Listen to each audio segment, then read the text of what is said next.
วิธีการสมัคร BX Trade แบบใหม่ฉบับปี 2025 เนาะหลังจากที่ว่าเฮาได้ลิงก์มาแล้วถ้าว่าบ่เข้าใจก็สามารถกดเบิ่งวิธีสมัครได้เลยเนาะมันจะอยู่หัวข้อที่ 2 หลังจากที่ว่าเฮากดเข้าลิงก์มาแล้วมันจะมี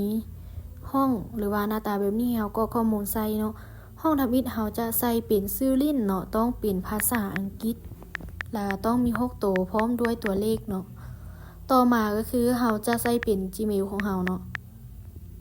เฮาใส่ Gmail แต่ว่า Gmail ต้องใส่ให้ถูกเนาะถ้าว่าบ่ถูกก็คือมันจะบ่แจ้งเตือนมาเมลให้เฮาเนาะหลังจากที่ว่าเฮากรอกใส่แล้วต่อมาก็คือเฮาจะกรอกรหัสใส่เนาะรหัสความปลอดภัยของเฮาสามารถปรับเปลี่ยนได้เนาะแต่หลังจากที่ว่าเฮาสมัครแล้วถ้ามันขึ้นมาแบบนี้ให้เฮากดไปที่ตัวเลือกอื่นแล้วกดตัวทำอิฐเลยเนาะเลือกรหัสผ่านของฉันเองหลังจากนั้นให้เฮาป้อนพาสเวิร์ดของเฮาใส่เฮาก็กดใส่เลยเนาะมีจักตัวถ้าว่าเฮาจะตั้งถ้าว่าอย่าลืมก็จดแคปไว้เนาะต่อมาก็คือคอนเฟิร์มหรือว่ายืนยันรหัสที่ว่าเฮากรอกใส่ห้องก่อนหน้าเนาะหลังจากนั้นเวลาที่ว่าเฮากรอกรหัสใส่แล้วกดมาติ๊กบนนี้เนาะแล้วก็กดต่อไปเลยโอเคหลังจากนั้นมันจะเด้งเข้ามาสู่หน้านี้เวลาที่ว่ามันเข้ามาหน้านี้เนาะให้เฮาไปเบิ่งเมลเลยเนาะปกติเนี่ยนะเนาะข้อความมันจะแจ้งมาเมลเนาะข้อความมันจะแจ้งมาเมล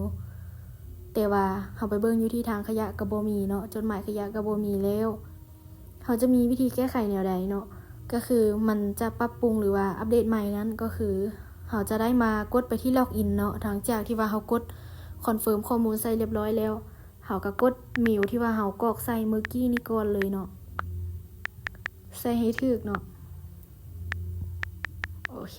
ใส่เมลแล้วเฮาก็ใส่รหัสเนาะเฮาก็ใส่รหัสมีจักตัวต้องใส่ให้ถูกเนาะถ้าว่ากรณีที่ว่าลืมมันจะเข้าบ่ได้เลยเนาะทางที่ดีคือแนะนำให้จดหรือว่าบันทึกแคปไว้เนาะหลังจากนั้นเฮาก็ใส่รหัสเฮาเนาะเฮาใส่รหัสแล้วเฮากดต่อไปเลยนี่มันจะเด้งมาสู่หน้านี้เนาะนี่มันจะบอกให้เฮาไปคอนเฟิร์มอยู่อีเมลก่อนเนาะนี่เฮาก็กดต่อไปเลยกดห้องตัวสีส้มๆมาเนาะหลังจากนั้นแม่นให้มันจะรอให้เฮาไปคอนเฟิร์มทางอีเมลเนาะหรือว่าไปกดยืนยันตัวตนทาง Gmail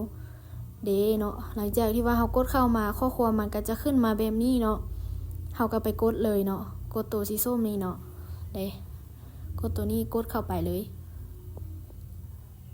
เฮาก็เลือกเปิดด้วย Chrome หรือว่า Google ก็ได้เนาะเอาแต่เฮาสะดวกเฮากดเข้ามาแล้วมันจะขึ้นมาว่ายืนยันบัญชีสำเร็จมีแต่ว่า